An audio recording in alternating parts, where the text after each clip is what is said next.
ಯಾರು ನಮ್ಮ ಪರಿಸ್ಥಿತಿ ಹಾಗೂ ಭಾವನೆಗಳನ್ನು ತಿಳಿದ ನಂತರವೂ ನಮ್ಮನ್ನ ನೋಯಿಸುತ್ತಾರೋ ಅವರೆಂದಿಗೂ ನಮ್ಮವರಾಗಲು ಸಾಧ್ಯವಿಲ್ಲ. ಅಂಥವರಿಂದ ದೂರ ಇರುವುದೇ ಒಳ್ಳೆಯದು. ಯಾವುದಕ್ಕಾಗಿ ಚಿಂತೆ, ಯಾವುದಕ್ಕಾಗಿ ಭಯ, ಏನಾಗುತ್ತದೋ ಎಂದು ಯೋಚಿಸುತ್ತಾ ಕಾಲಹರಣ ಮಾಡಬೇಡಿ. ಮೇಲೊಬ್ಬ ಇರುವನು ನಿಮ್ಮನ್ನ ಕಾಯುವುದಕ್ಕೆ. ನಿಮ್ಮ ಕೆಲಸವನ್ನು ಪೂರ್ಣ ಶ್ರದ್ಧೆಯಿಂದಲೇ ಮಾಡಿ. ಏನೇ ಆದರೂ ಅದು ನಿಮ್ಮ ಒಳಿತಿಗಾಗಿಯೇ ಆಗುತ್ತದೆ. ಜೊತೆಗೆ ಇದ್ದವರು ಬದಲಾಗುತ್ತಿದ್ದಾರೆ ಎಂದು ಬೇಸರಗೊಳ್ಳಬೇಡಿ. ಬದಲಾಗುವವರು ಬದಲಾಗಲಿ ಬಿಡಿ. ಜನರು ಬಣ್ಣ ಬದಲಾಯಿಸಿದರೆ ದೇವರು ಸಮಯವನ್ನೇ ಬದಲಾಯಿಸುತ್ತಾರೆ. ನೀವು ಕಳೆದುಕೊಂಡದ್ದರ ಬಗ್ಗೆ ಯೋಚಿಸಿ ದುಃಖ ಪಡುತ್ತಿರುವಾಗಲೇ ಭಗವಂತ ನೀವು ಕಳೆದುಕೊಂಡಿದ್ದನ್ನು ಮರೆಸಲು ಉತ್ತಮವಾದದ್ದನ್ನು ಕೊಟ್ಟೇ ಕೊಡುತ್ತಾನೆ. ತಾಳ್ಮೆ ಇರಲಿ, ಅವನ ಮೇಲೆ ನಂಬಿಕೆಯೂ ಇರಲಿ. ಬೆಲೆ ಇಲ್ಲದ ಮಾತುಗಳನ್ನಾಡಿ ನಿಮ್ಮ ಬೆಲೆ ಕಳೆದುಕೊಳ್ಳುವ ಬದಲು ಮಾತು ಬಂದರೂ ಸಹ ಮೂಕನಂತಿರುವುದು ಒಳ್ಳೆಯದು. ಅರ್ಜುನ ಕೇಳುತ್ತಾನೆ, ಎಲ್ಲವೂ ಹಣೆ ಬರಹದಲ್ಲಿ ಬರೆದಿದ್ದಾರೆ ಅಂದ ಮೇಲೆ ಪ್ರಯತ್ನಪಟ್ಟು ಫಲವೇನು ಎಂದು. ಆಗ ಭಗವಾನ್ ಶ್ರೀಕೃಷ್ಣನು ಉತ್ತರಿಸುತ್ತಾನೆ, ಯಾರಿಗೆ ಗೊತ್ತು ಪಾರ್ಥ, ಪ್ರಯತ್ನಪಟ್ಟರೆ ಎಲ್ಲವೂ ಸಿಗುತ್ತದೆ ಎಂದು ಹಣೆ ಬರಹದಲ್ಲಿ ಬರೆದಿದ್ದರೆ ಎಂದು. ಹಾಗಾಗಿ ಪ್ರಯತ್ನಂ ಸರ್ವಸಿದ್ಧಿ ಸಾಧನಂ ಅಂತ ಹೇಳೋದು. ಬಾಗುವುದರಿಂದ ಸಂಬಂಧ ಉಳಿಯುವುದಾದರೆ ಬಾಗಿಬಿಡಿ.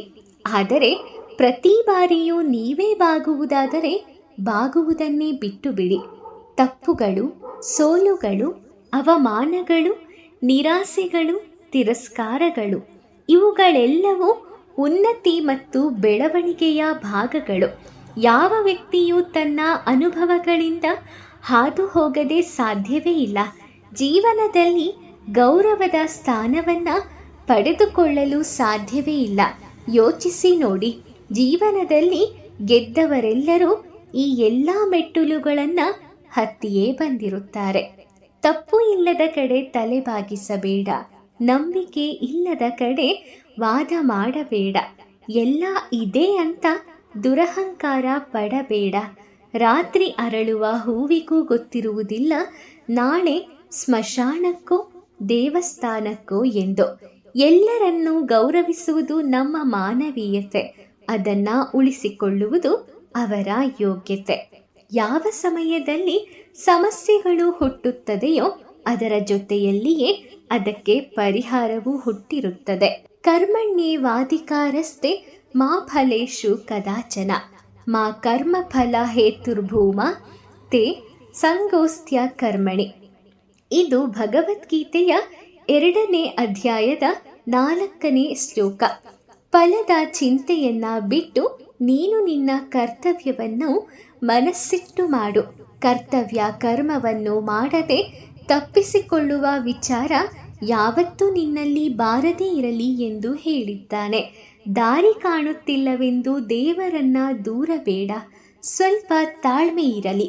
ದೇವರು ನಿಮಗಾಗಿ ಹೊಸ ದಾರಿಯನ್ನೇ ಸೃಷ್ಟಿಸುತ್ತಿರಬಹುದಿಲ್ಲವೇ?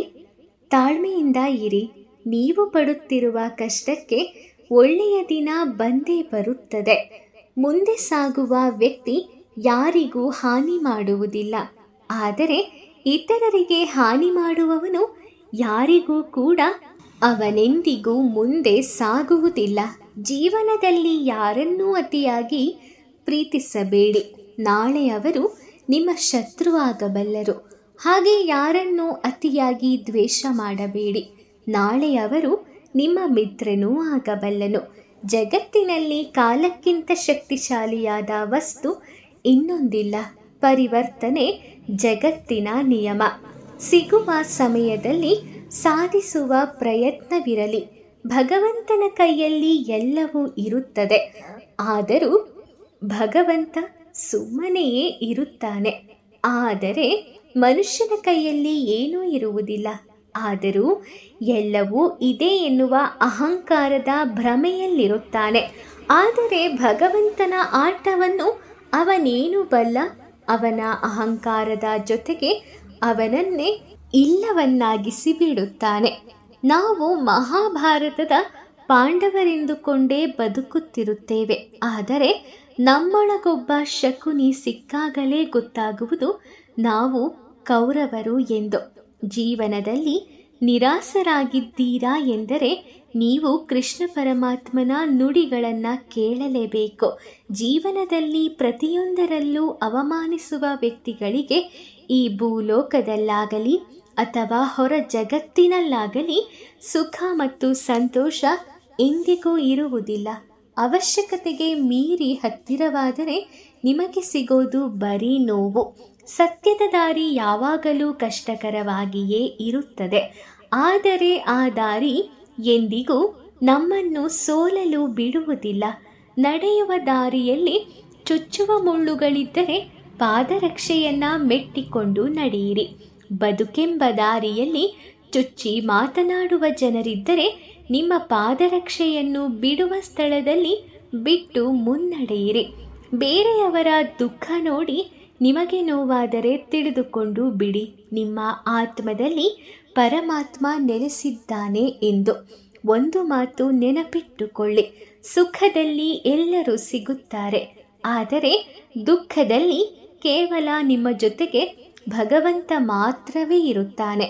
ನೀನು ಏನನ್ನೇ ಹೇಳಿದರೂ ತಿಳಿದುಕೊಳ್ಳಲು ತಯಾರಿದ್ದೇನೆ ಎನ್ನುವ ಧರ್ಮರಾಯನೂ ಇದ್ದ, ಮಹಾಜ್ಞಾನಿಯಾದ ಭೀಮಸೇನನೂ ಇದ್ದ, ಭವಿಷ್ಯದ ಜ್ಞಾನವಿದ್ದ ನಕುಲನೂ ಇದ್ದ, ಸಮಚಿತ್ತನಾದ ಸಹದೇವನೂ ಇದ್ದ. ಆದರೆ ಶ್ರೀಕೃಷ್ಣ ಪರಮಾತ್ಮನ ಆಯ್ಕೆ ಅರ್ಜುನನೇ ಏಕಾದ. ಯೋಚಿಸಿ ನೋಡಿ. ನಿಮ್ಮಲ್ಲಿ ಒಳ್ಳೆಯ ಮನಸ್ಸಿದ್ದರೆ ಬೇರೆಯವರ ಶಾಪವೂ ಕೂಡ ನಿಮಗೆ ಆಶೀರ್ವಾದ ಆಗುತ್ತದೆ. ಚಿಕ್ಕ ಚಿಕ್ಕ ವಿಷಯಕ್ಕೂ ಕೋಪ ಮಾಡಿಕೊಳ್ಳೋರಿಗೆ ಮೋಸ ಮಾಡೋಕೆ ಬರೋದಿಲ್ಲ, ಮೋಸ ಮಾಡೋರಿಗೆ ಕೋಪ ಬರೋದೇ ಇಲ್ಲ. ನೀವಿಲ್ಲದ ಮನವು ಒಂದು ಕ್ಷಣವೂ ಇಲ್ಲದಿರಲಿ, ನಾಳೆಯೂ ಇಲ್ಲದಿರಲಿ, ಪ್ರತಿ ಕ್ಷಣವೂ ನಿಮ್ಮಲ್ಲಿ ಆತ್ಮಸ್ಥೈರ್ಯ ಎನ್ನುವಂತಹ ನೀವು ತುಂಬಿರಲಿ. ವೀಕ್ಷಕರೇ, ಭಕ್ತಿ ಹಾಗೂ ಭರವಸೆ ಎನ್ನುವುದು ಎಷ್ಟರ ಮಟ್ಟಿಗೆ ಇರಬೇಕು ಎಂದರೆ, ನಮಗೆ ಸಂಕಟ ಬಂದರೆ ನಮ್ಮ ಸಂಕಟವನ್ನು ನೆನೆದು ಭಗವಂತನೇ ಚಿಂತಿಸಬೇಕು, ಇವರ ಕಷ್ಟ ಬೇಗ ಪರಿಹಾರ ಮಾಡುತ್ತೇನೆ ಎಂದು. ಆ ರೀತಿಯ ಭಕ್ತಿ ನಮ್ಮಲ್ಲಿರಲಿ. ವೀಕ್ಷಕರೇ, ಈ ವಿಶೇಷವಾದ ಸಂದೇಶಗಳು ನಿಮಗೆ ಇಷ್ಟವಾಗಿದೆ ಅಂತ ನಾನು ಅಂದ್ಕೊಳ್ತೀನಿ. ವಿಡಿಯೋ ಇಷ್ಟ ಆಗಿದ್ದರೆ ಲೈಕ್ ಮಾಡಿ, ಶೇರ್ ಮಾಡಿ. ಹಾಗೆ ನೀವು ಇದೇ ರೀತಿಯ ಉತ್ತಮ ಸಂದೇಶಗಳನ್ನು ತಿಳ್ಕೋಬೇಕು ಅಂದರೆ ಈಗಲೇ ನಮ್ಮ ರೀಲ್ಸ್ ಯೂಟ್ಯೂಬ್ ಚಾನಲನ್ನು ಸಬ್ಸ್ಕ್ರೈಬ್ ಮಾಡಿಕೊಳ್ಳಿ. ಮುಂದಿನ ವಿಡಿಯೋದಲ್ಲಿ ಮತ್ತೊಂದು ವಿಡಿಯೋದೊಂದಿಗೆ ಸಿಗ್ತೀನಿ, ಮತ್ತೊಂದು ವಿಶೇಷ ಸಂದೇಶಗಳೊಂದಿಗೆ ಭೇಟಿ ಮಾಡ್ತೀನಿ. ಓಂ ಶ್ರೀ ಕೃಷ್ಣಾಯ ನಮಃ. ಆ ಕೃಷ್ಣ ಪರಮಾತ್ಮ ನಿಮಗೆಲ್ಲರಿಗೂ ಒಳ್ಳೆಯದನ್ನು ಮಾಡಲಿ. ಧನ್ಯವಾದಗಳು.